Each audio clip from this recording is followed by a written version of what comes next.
Hey,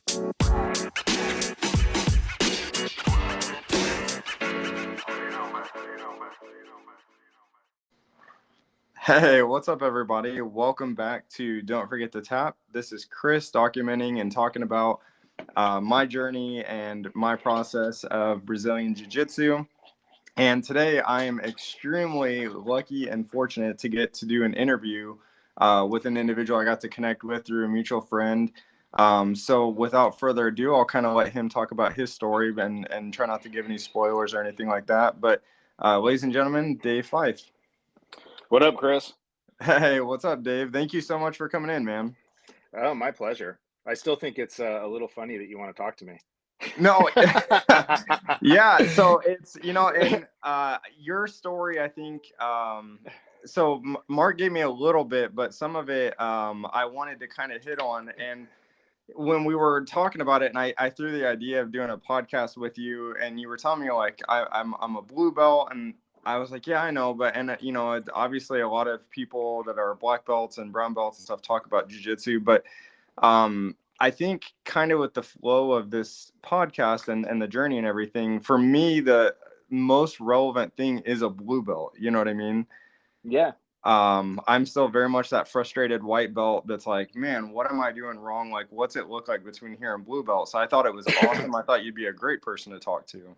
Well, yeah, I'm happy to have a conversation about it. I've completely fallen in love with the jiu-jitsu, so I love talking about it. But yeah, no, it's just like, you want to interview a blue belt? What the heck?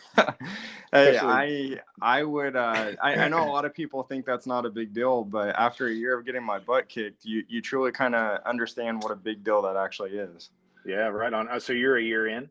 Yeah, I hit my year. September 26th was my 1 year mark. Awesome.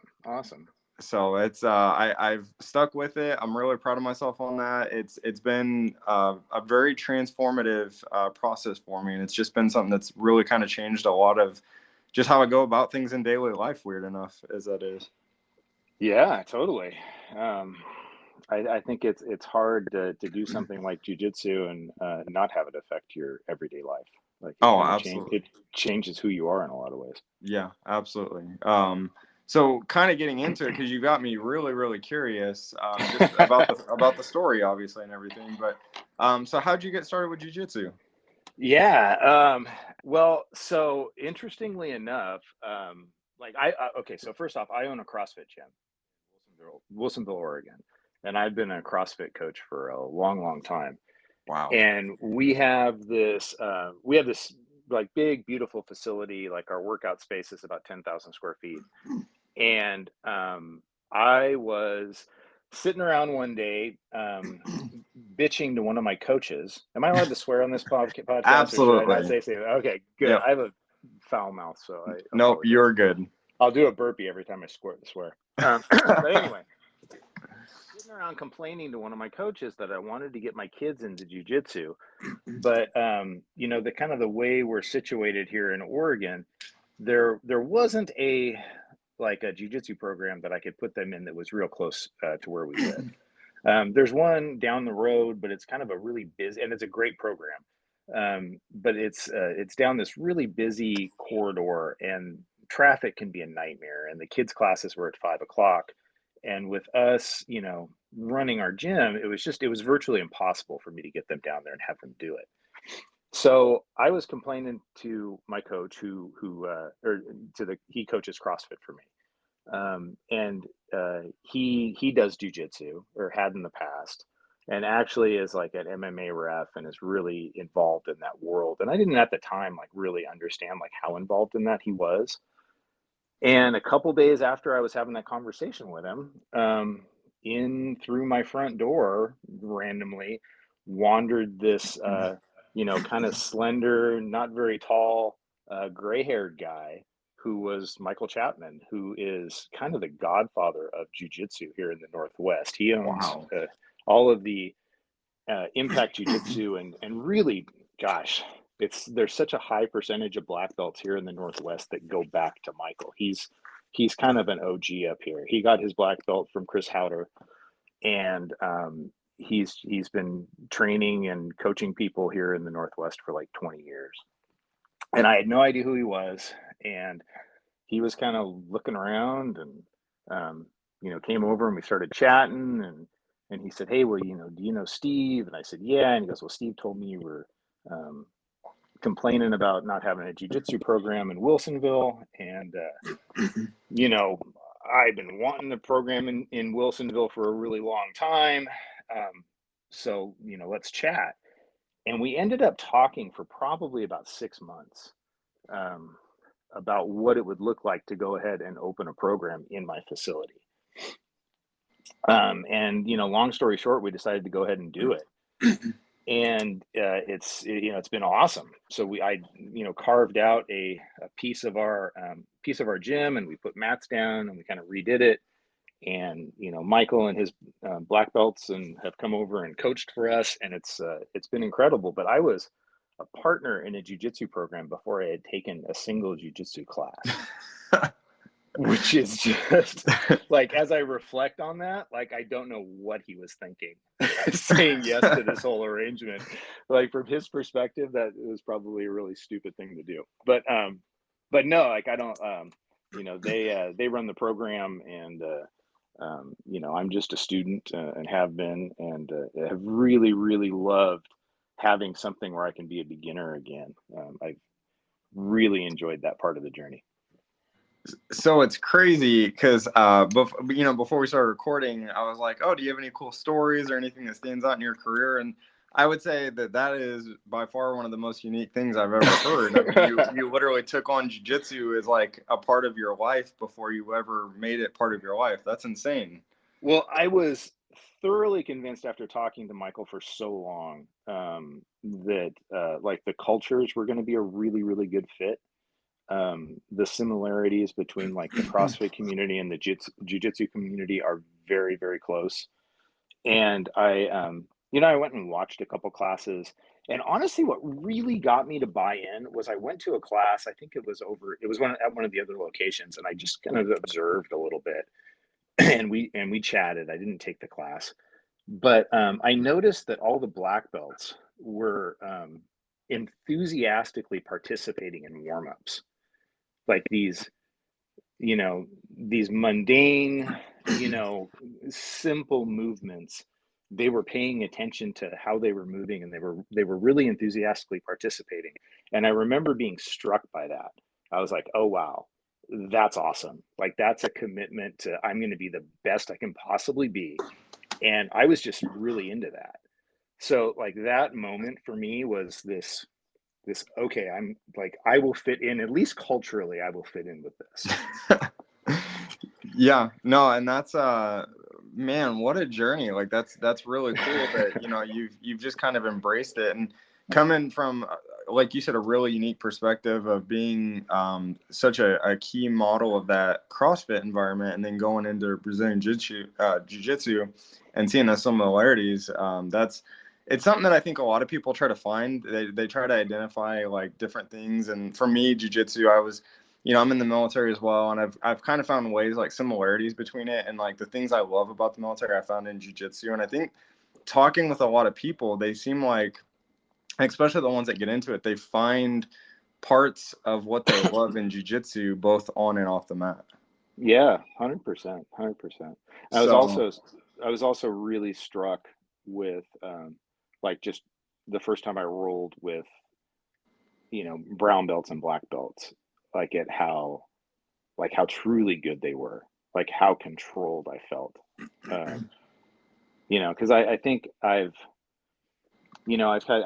don't have much of a martial arts history at all. Like, I didn't, do Taekwondo as a kid or any of those common things. And I always had like a little bit of an eyebrow raised with them. Like, I'm not super sure like how legitimate any of that stuff is. And then the first time I rolled with Michael, who's, I'm 195 pounds and, in pretty decent shape. And maybe he's 140 pounds dripping wet. He's not a big dude at all. And he just manhandled me. And I'm like, what kind of witchcraft is this? Like, I have to learn this. I just couldn't understand how I could feel that helpless. And then I rolled with his wife, who did the same thing to me, and I'm like, okay, this is ridiculous. Like, that's not possible. It wasn't a fluke. There's something to this. Yeah, right. Yeah. Do you remember that first class? Like, I mean, what was some of your big takeaways from that first class? I think that was my biggest takeaway, is how helpless I felt with everybody. Yeah. I even remember rolling with this female blue belt, who just mauled me. Like she just absolutely owned me, and like that kind of stuff. That's how I think I got really hooked, Yeah. was when I felt like just how good they were and how controlling they could be, and how utterly helpless you feel rolling with a black belt. I mean, I felt like a 3-year-old. It's frightening. Yeah, it's frightening and it's really cool at the same time. Exhilarating, I guess, is a good way to put it. Yeah, totally. And I just remember, like, the first time I rolled with this black belt who coached with us for quite, like, basically like the first year, and great guy. And I remember stopping and going, how are you doing this? And he just laughed. Like, didn't really answer my question, but I'm like, I have to know, like, how are you doing this? I don't get it. Yep. But yeah, no, it's yeah, I don't know. It's been a really cool experience. Now, do you CrossFit is, in my opinion, it puts people in immense shape, and they're always cardio ready, and people get really strong and learn how to handle their body weight really well in CrossFit. I'm not a practitioner. I don't have a great deal of experience, but some of the people that I work with do, and they're in incredible shape. Going into jiu-jitsu, a lot of people come into jiu-jitsu. Some come in with no athletic experience, and then some people come in, they've been lifting weights, they've been doing CrossFit. Do you kind of see any trends from people that come in fresh off the street into jiu-jitsu from CrossFit? I do. I think CrossFit prepares people for jiu-jitsu really, really well. And I think that as people progress in their jiu-jitsu journey, and as they become higher belts, and as they want to compete, I think investing some time in doing CrossFit would be probably the easiest, most effective way to get in better shape than the rest of the field. Wow. The just the way the strength and conditioning program is structured, like you literally could just come do classes. You don't need anything special, and you'd have a leg up on the field if you were competitive. And obviously, I mean, it probably seems like a silly question, but for the people that maybe are like plateaus, like I don't know when that happens. For me, it seems like it's every other class, but the people that hit those plateaus where they want to get like an edge on the game, do you think CrossFit would like kind of give them that edge if they're getting more competitive through the journey? 1,000%, I do.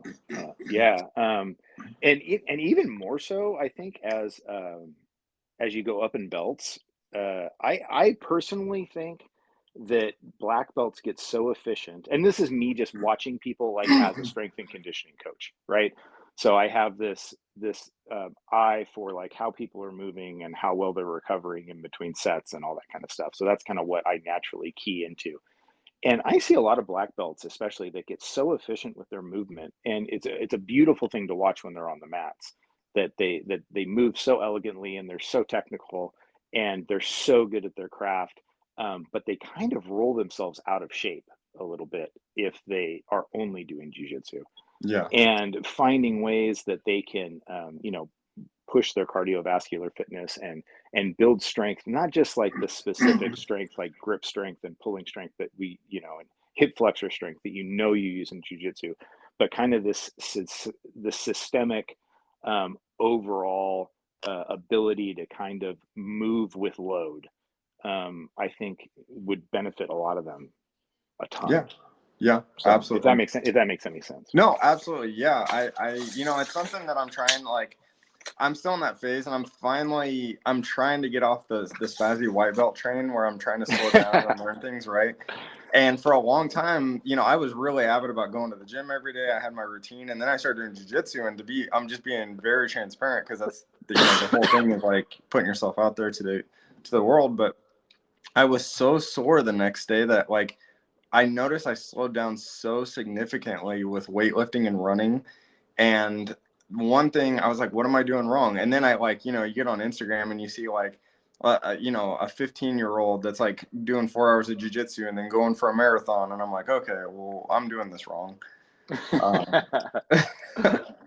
And so one thing that I've definitely noticed is like, I think, and Jocko, any if you ever watch his stuff or anything, but he talks about like the importance of training outside on off the mats and everything. And I've definitely bought in on that. I think it's really important to train outside of the mats as well to help prepare you for on the mats.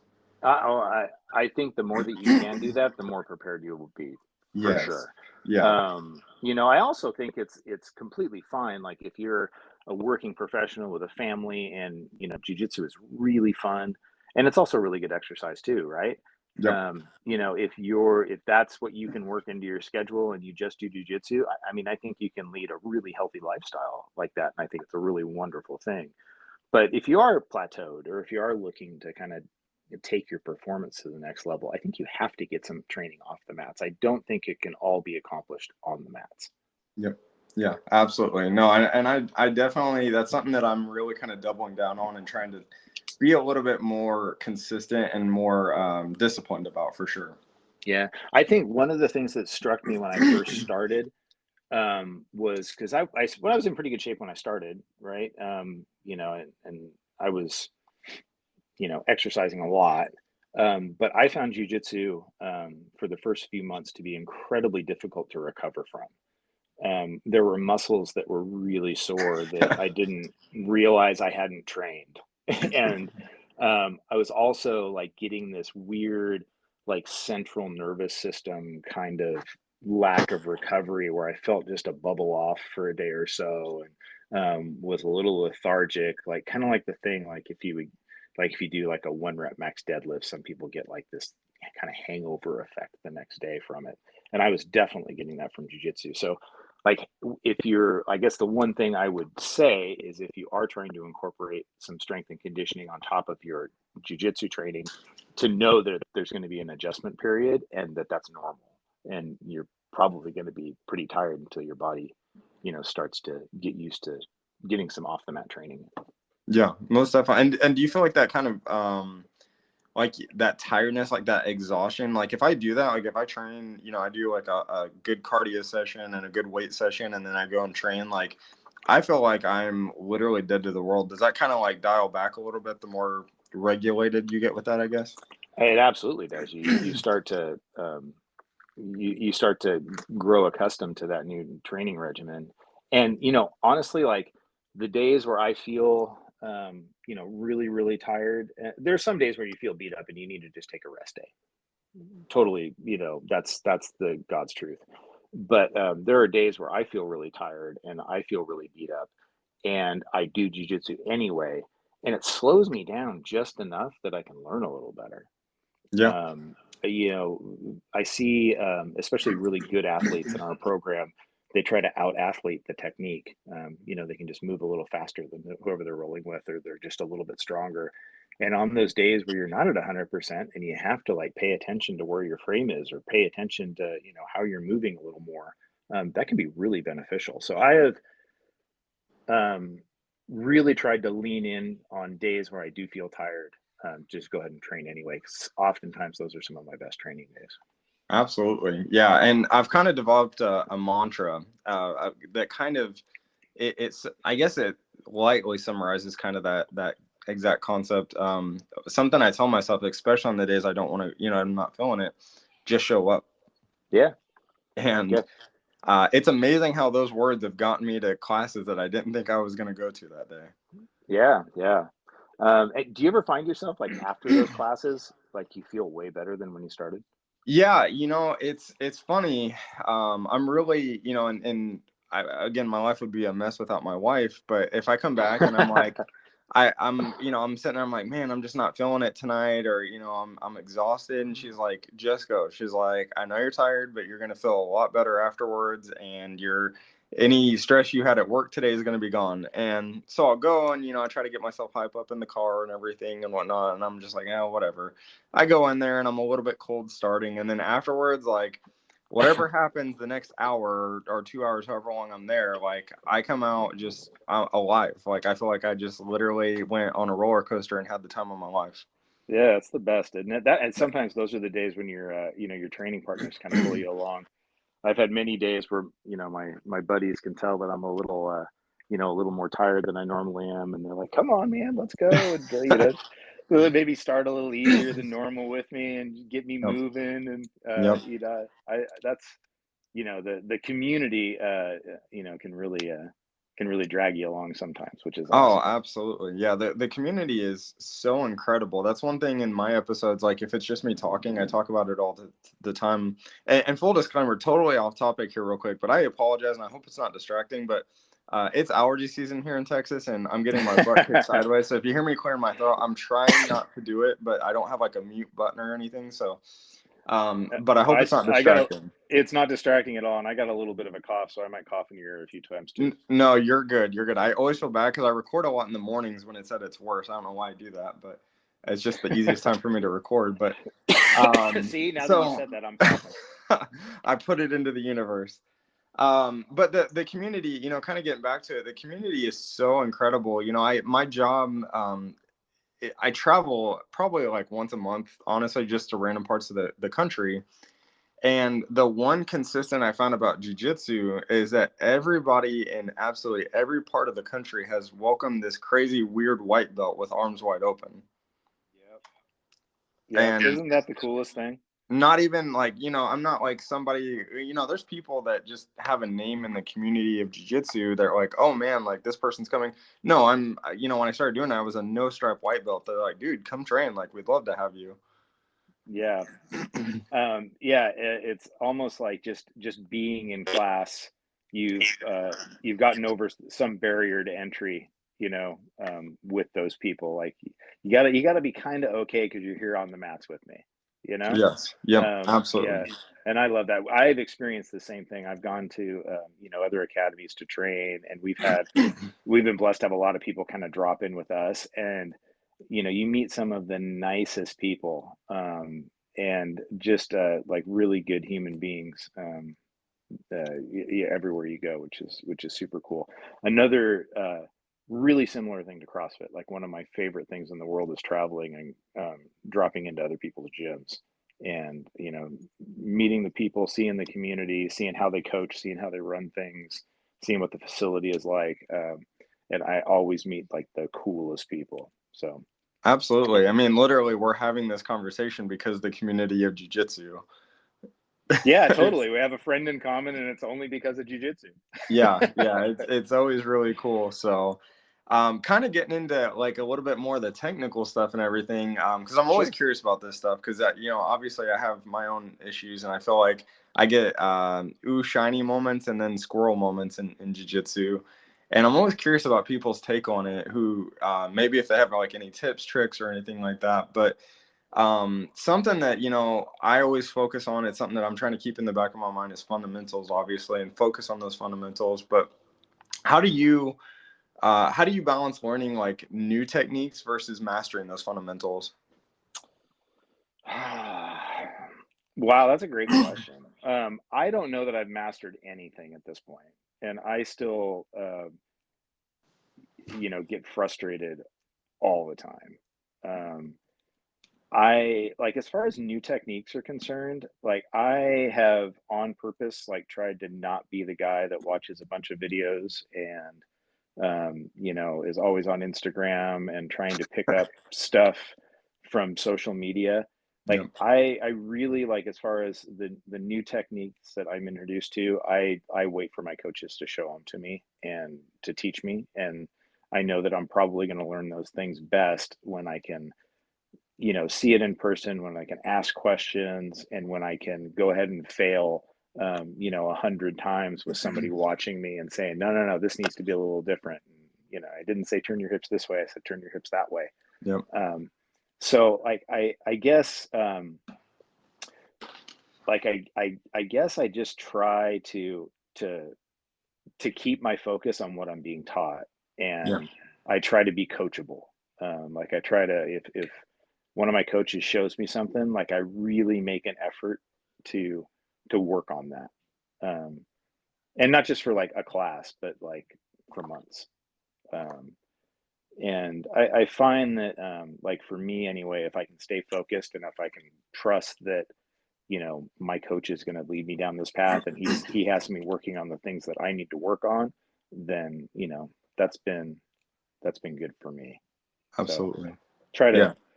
you know, and there's just so much information out there, and there's so, like, you know, everywhere you look there's another video you could buy, and everybody's got their, you know, different, you know, instructional stuff, and I just tried to not get into any of that. Yeah, yeah, absolutely. And one thing that I think is cool, and you've hit on this a little bit, but like the different levels of it, like a purple belt, like a two-stripe purple belt, for example. And again, this is coming from somebody with no experience, but just other than just the limited amounts that I've seen. But having, for example, like just a scenario, like a two-stripe purple belt or a one-stripe brown belt or a four-stripe blue belt or a three-stripe white belt, they can all have the same thing and be at completely different parts of the journey. Yeah. And I think that's really cool. So like, you know, I love that you really, one thing you keep touching on is you try to remain coachable and you love being new to something. That's something that I also really love about it. And I think that as long as, you know, my goal is in jujitsu, and it sounds like yours might be kind of similar, is just to be a student as long as I can. Like I always want to be a student of this, of just constantly learning, no matter how good I may think that I'm getting. I always want to be a beginner in it. Yeah. Yeah. That really resonates with me. Oh gosh, like I don't know that I ever feel like I'm getting really good at anything in jujitsu, because there's always somebody that does it so much better than I do. Absolutely. So I'm like constantly reminded that I'm a beginner, and I really enjoy that. Like I gravitate towards things that are difficult, and I like doing things that are challenging and hard and complex and detailed, and you know, you can get that in spades with jujitsu. It's just kind of never ending. Oh my Um, gosh. you know, Yeah. when a really great black belt hits like this super basic sweep that even I've been taught 1,000 times, and they do it just so masterfully. I mean, there's a real beauty to that and a real elegance. And um, you know, I don't know. I love I love that movement can be refined so dramatically that it becomes this art form.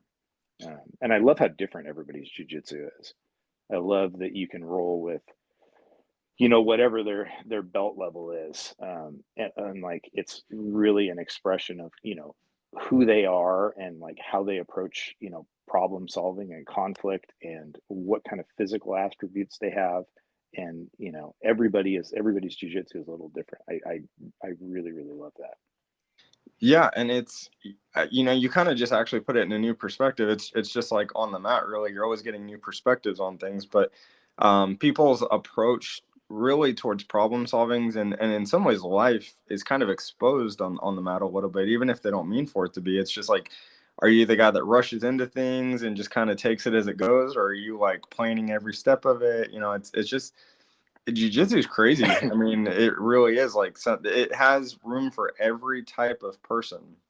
Yeah, And yeah, people like me who have no strategy, no sense of skill, and just kind of go in and, well, let's see how this goes. And then you have people that are just graceful, like these tacticians that I'm like, you know, what is happening here?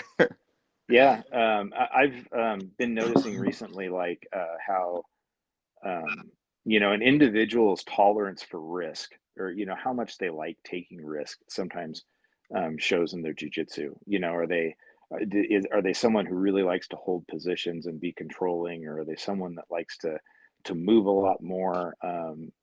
yeah, I don't know. I find it fascinating that personalities come through so much. Absolutely. Yeah, absolutely. Do you have something like, one thing that I always think, I'm always trying to like take a collective. I'm always taking the little tools out of people's toolboxes and putting them in mine. Do you have a technique or a move that you feel like has significantly improved your overall game?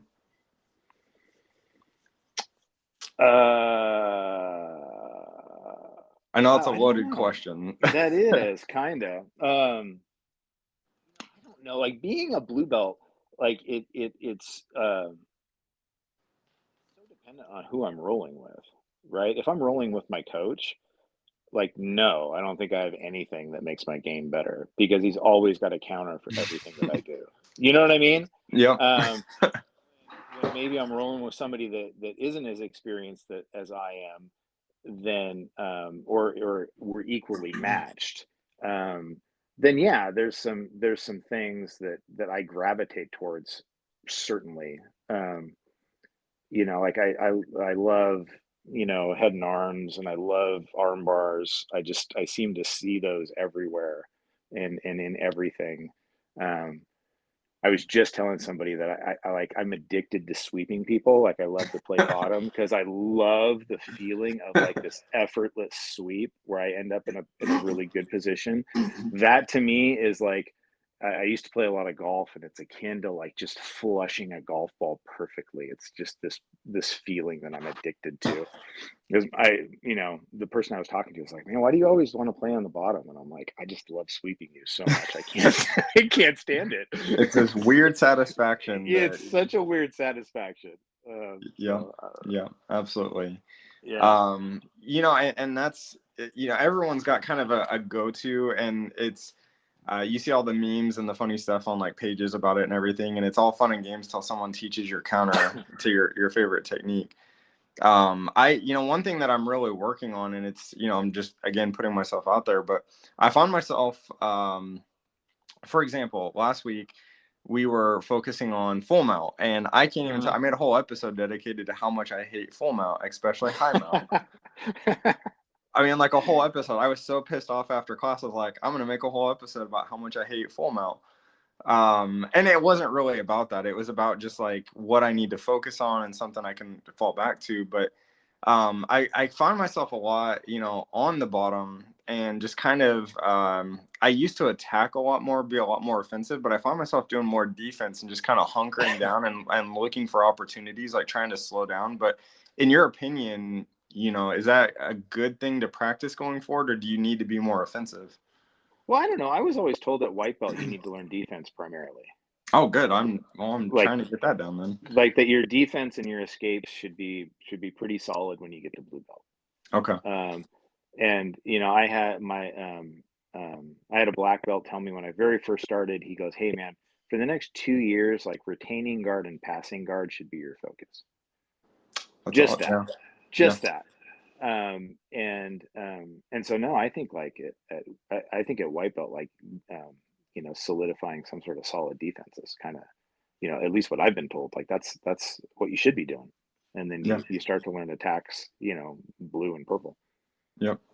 Yeah. I And it's, have you said something that you liked, you're becoming opportunistic, and kind of you did, I maybe didn't use that word, but like you're kind of looking for go things. yeah, going with the flow and kind of looking Yeah. at things. I got really into that, and I really enjoyed like trying to be more observant of what was being given to me by my opponent.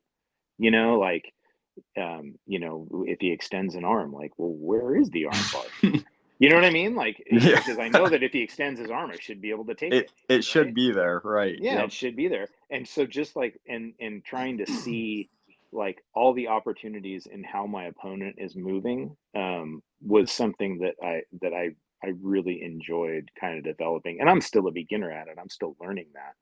But I've just started um to try to dictate, where the match is going and be a little more proactive in and not just reactive when I'm rolling with people.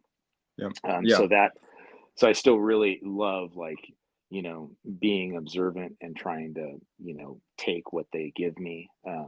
But starting to learn like how to dictate the flow of a match has been really, really fun. And you know, I love that you hit on that. One of our professors at my gym, he kind of, you know, he I think he saw a trend with me. He had to have, because he just knows infinitely more than I do, and he always says he knows nothing, but that's not true at all. But he, you know, he intentionally puts me in situations like he'll want to roll with me at, like, you know, Saturday after class at open mat, and he like, in the nicest way possible, he'll yell at me, and he'll, you know, like, he'll watch me do something stupid, and then be like, gravity. He's like, see, like, he'll always use the word gravity. He's like, he's like, you're fighting. He's like, I'm just here chilling, and, you know, I'm letting Yeah. gravity work. And so it's like these little principles, these little things. You would love rolling with me if you love arm bars, because I extend my arms way too much, so they're there all day for you. And he points that out. He's like, see, he's like, you're using all this energy to push me away, and he's like, I'm just laying here. He's like, I'm gonna let you wear down, and then I'm gonna do my thing. And so that, like, he's the one that kind of, shout out to Professor JP. He's kind of the one that kind of instilled that wait for opportunity, because they're gonna make a move, and that's when you need to find that opportunity. Awesome. That's fun. By the way, awesome that you have a coach that invests in you like that and spends time with you. And like, I think that's super cool. Yes. Yeah. I know we all have that. We all feel that way about our coaches and professors, or I hope we do. But I truly can't tell you how grateful for mine I am, or how grateful for them I am, because they're just, I don't know that I would have, I'm sure I would have, you know, every coach, every professor is phenomenal, but without these particular individuals, I think that I probably would have hit some hardships where I might have maybe not continued. So these guys have really helped me break through some of those big moments.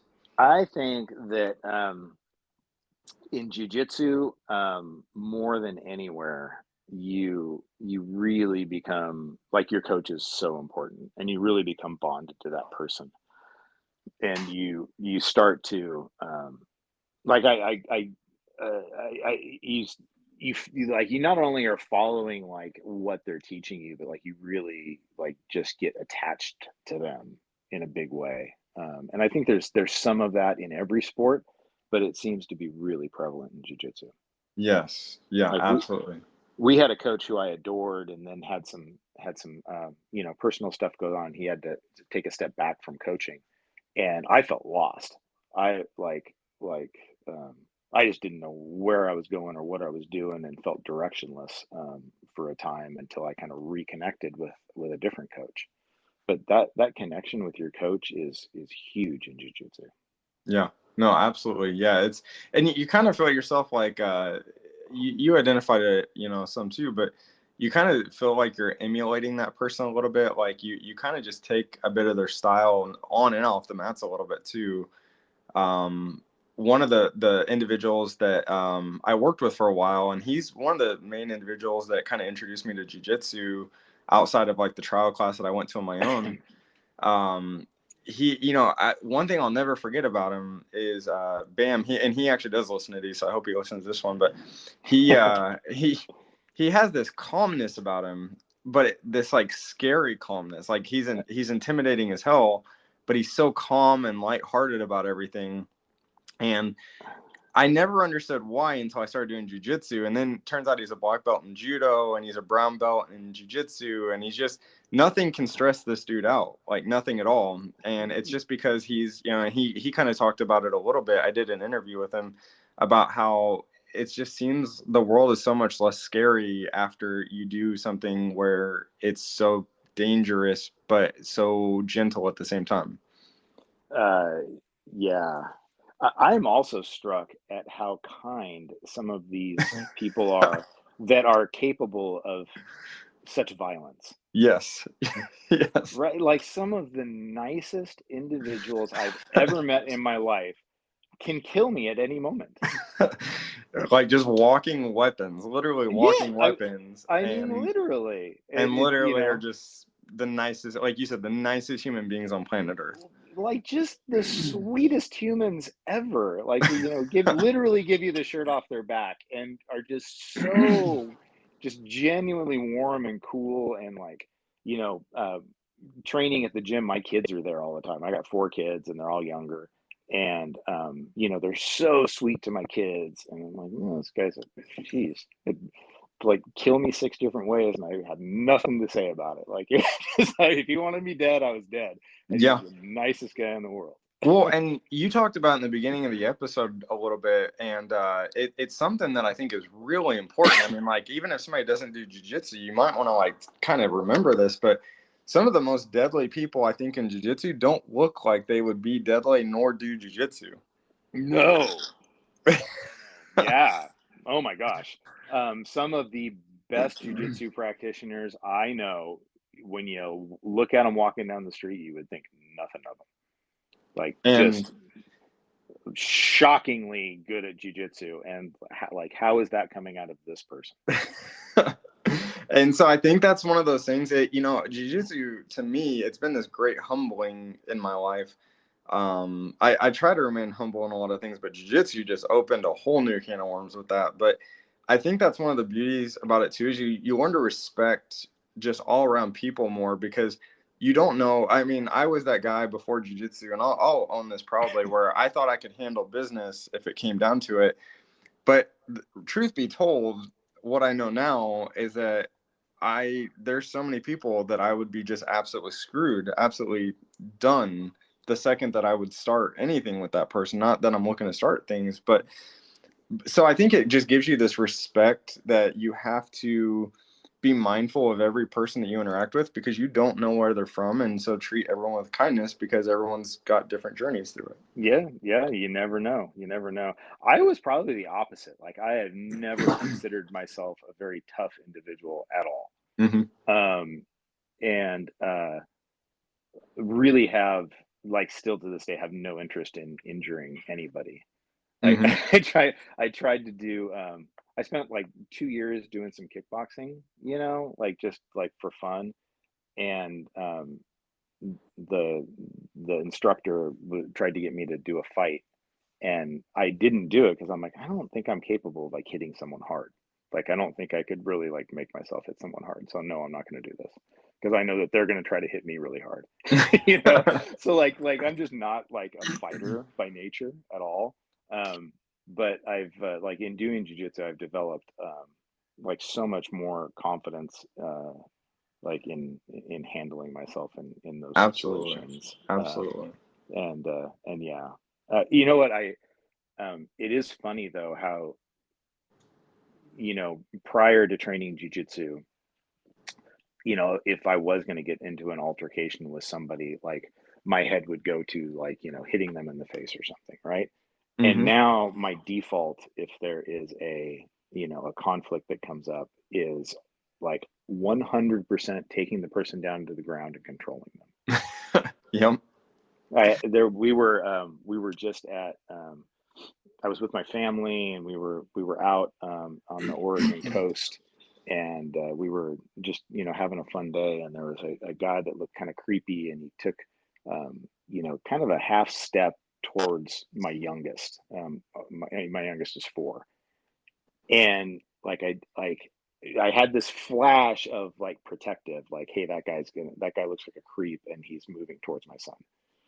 And my head didn't go towards like hitting him or anything. Like, there was an open space right behind him, and I thought how I was gonna, you know, sweep him to the ground and take his back and control him.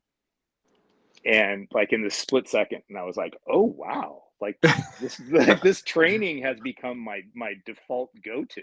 Yep. Like, that's interesting. Like, And and I it's didn't see not. that coming. Yeah, yeah, and it's not, you know, I because I know exactly where you're coming from, because I do the same thing with my wife. It's not that you're looking for it. It's not that you're, you know, you think you're thinking that anything beyond it. Just it becomes a reaction that you kind of feel confident that you're at least going to go to action and do what you need to do to get that person and close the distance, get to us, you know, a comfortable space between you and the person.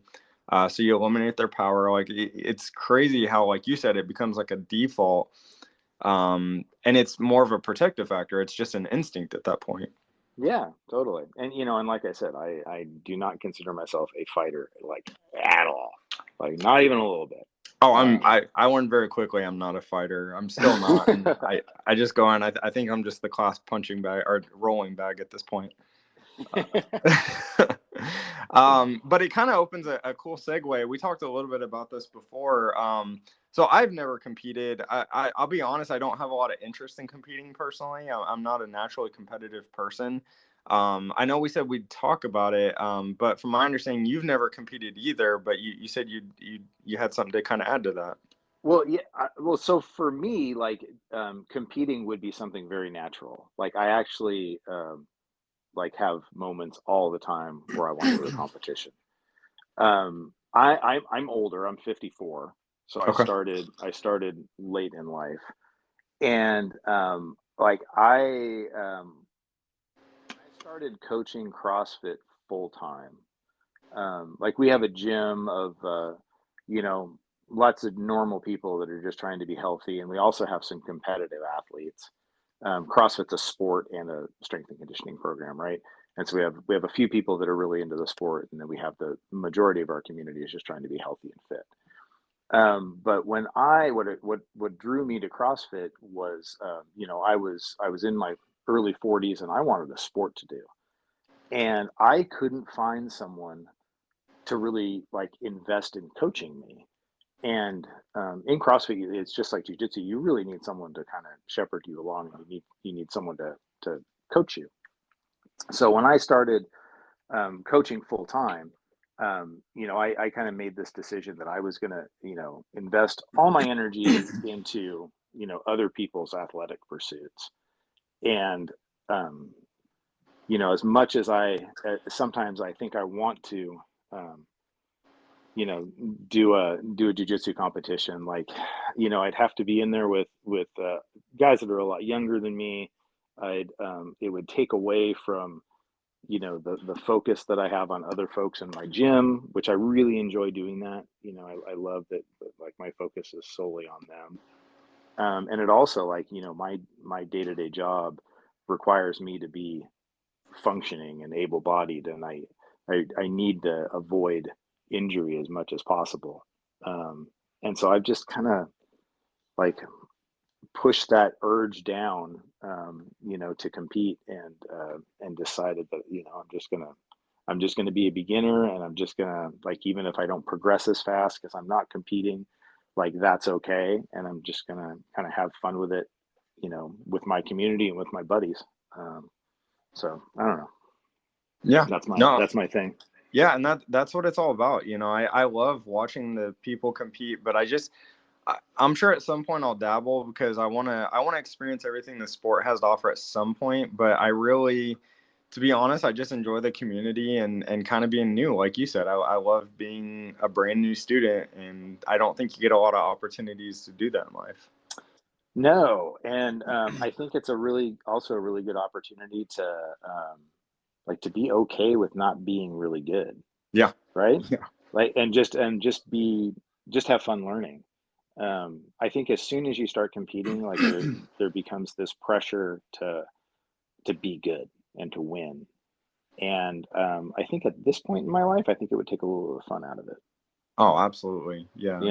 Like, Well, and kind of, looking back, I guess, is there anything that you kind of looking at that, like, yourself, kind of your comfort level with that, and you have a plethora of experience with fitness and everything, but looking back on it as the journey that it's been for you, is there anything that you wish you would have kind of known when you started jujitsu?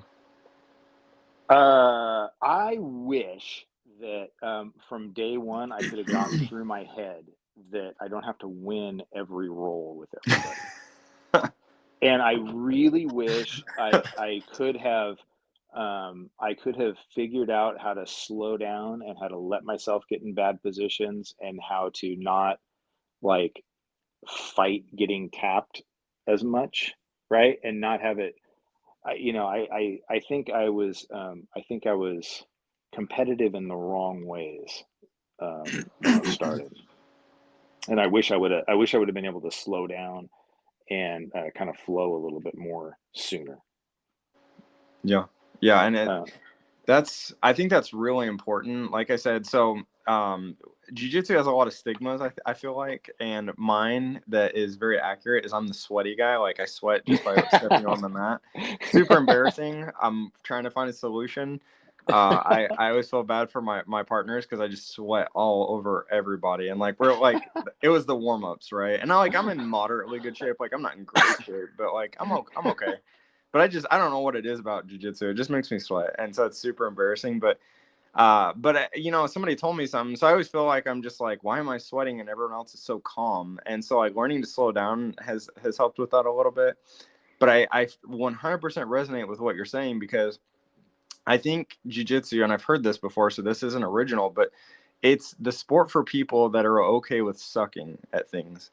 Yeah. And I think that that's one thing that I really appreciate about it, is that it's this place that embraces and encourages you to suck, which I do. And for the foreseeable future, that's not going away.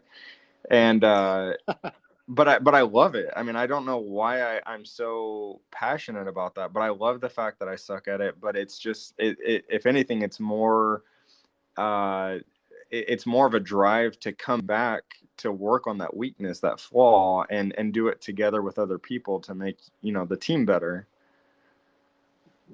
Yeah. I don't know. I think if you can fall in love with the process of learning, and not be so tied to results. I mean, gosh, that sounds so cliche when I say it out loud, but like, it really is true. Like, just like kind of come to class every day as an open book, and like, really try to listen and try and learn, and not be so tied to, like, did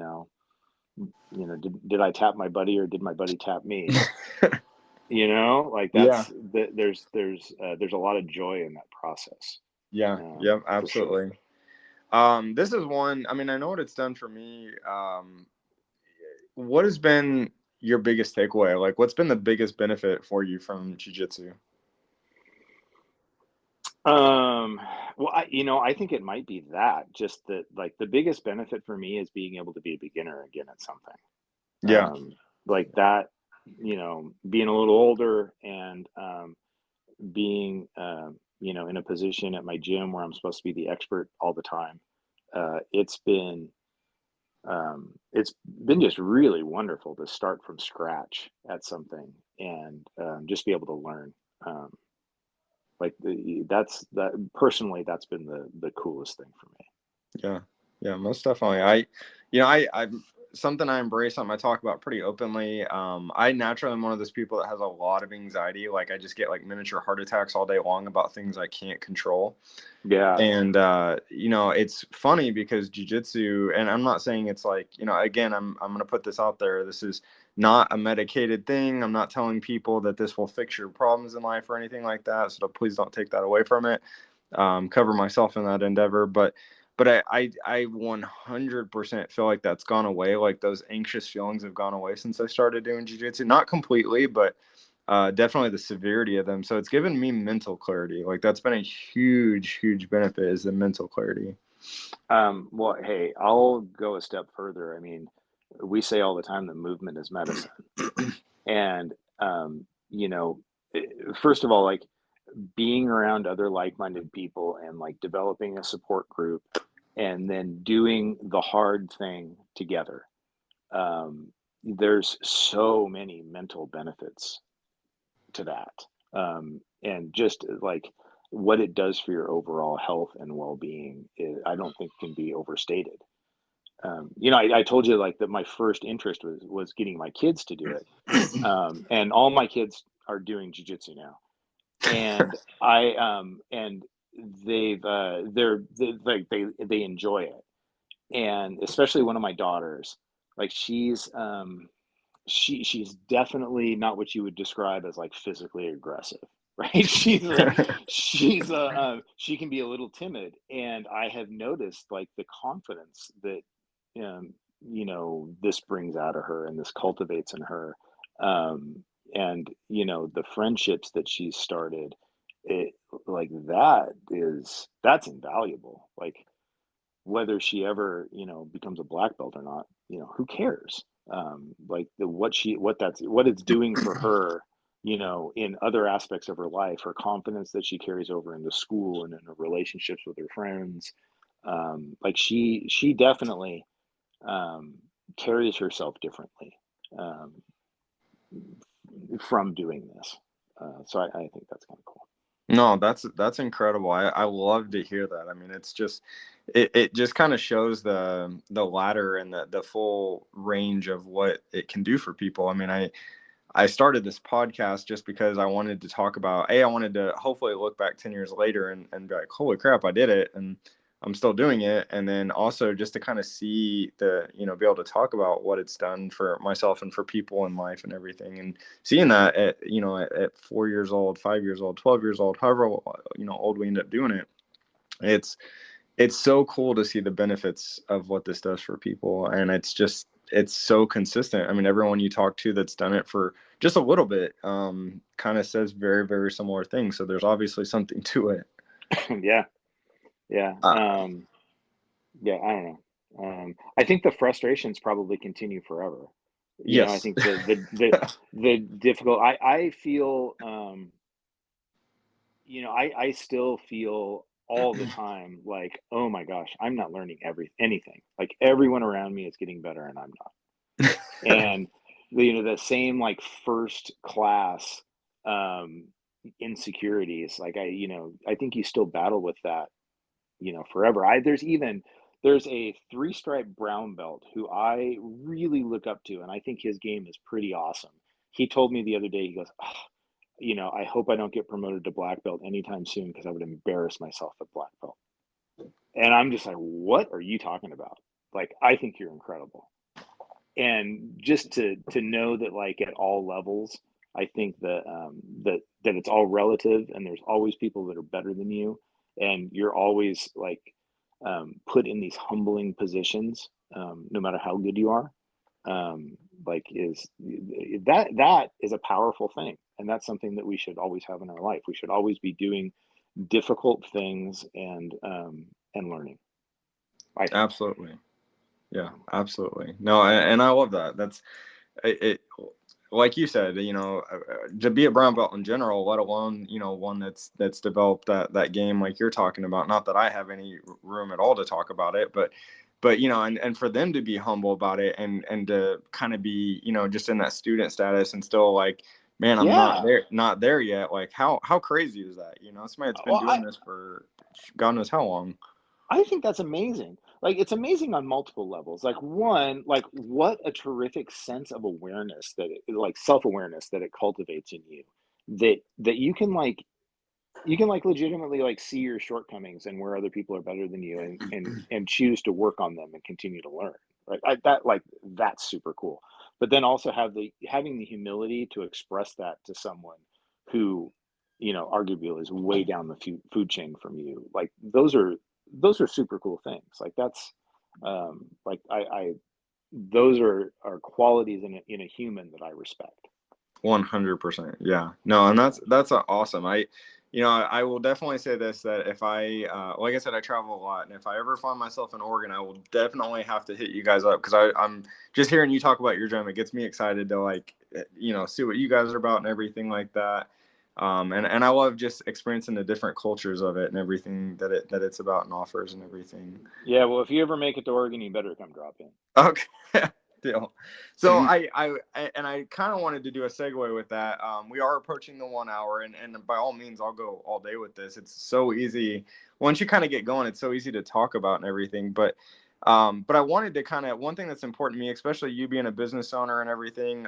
This isn't monetized in any way, shape, or form. I'm not plugged in with anybody, but I want to give people an opportunity to kind of do a plug on what they're doing in life or grow their business or whatever, because God forbid that this actually ends up being listened to by anybody. I want them to know who's out there doing what. So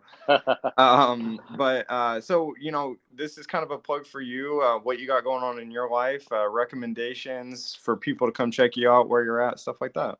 Yeah, well, we're out of CrossFit Wilsonville in Wilsonville, Oregon, and we're an Impact Jiu-Jitsu gym. And the Chapmans, who run our program in Wilsonville. They have the headquarters in Beaverton, and then they have another location in Clackamas. And then there's a whole bunch of other impacts all over the Northwest. I actually think they're in 6 states now. Hawaii, Arizona, New Mexico, Idaho. Yeah, that's our thing. So if you ever find yourself in the Portland, Oregon area, come on in. We'll get you fit. Absolutely. We'll get you fit, and you can learn jujitsu. That's awesome, man. Well, I definitely will be sending. Oh, after the address or after this, I'll grab your address. Definitely sending you a patch out. I just had Awesome. those made, and I'm super excited to get those out to anybody that is willing to give me an hour of their time. Dave, it's been so awesome having you on. I can't thank you enough for jumping on this and just be willing to take a chance on a white belt that's doing a podcast about jiu-jitsu. Yeah, no, it was a pleasure. Yeah, I'm glad we connected. It was really fun talking to you, and I don't know. Hopefully, we talk again soon. Absolutely, man. I'd love to get you on for future episodes, and definitely if I find myself in Oregon, I will definitely come train, and then I can document about how I got my butt kicked by somebody so humble. So, Right on. all Yeah. right, brother. All right. Well, Well, thank yeah. you Great, guys. great meeting you. Great talking to you. Likewise, thank you guys so much for listening. Thank you, Dave, for joining on this episode. Keep training hard, and if all else fails, don't forget to tap.